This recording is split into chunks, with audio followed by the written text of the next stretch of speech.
নমস্কার বন্ধুরা, কুকিং প্যালেটে তোমাদের স্বাগত। আজকে বানাবো আলুর পকোড়া। আলুগুলোকে আমি একদম মিহি করে ঘষে নেব।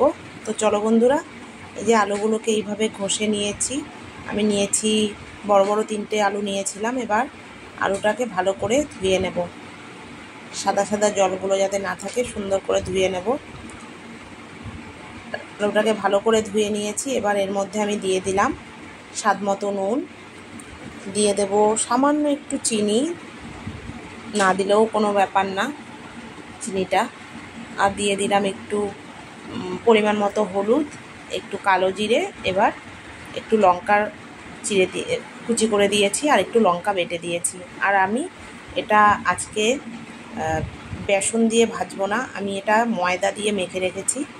তো ময়দা দিয়ে আজকে করে আমি দেখব কেমন হয়। তো বন্ধুরা, তেল গরম হয়ে গেছে।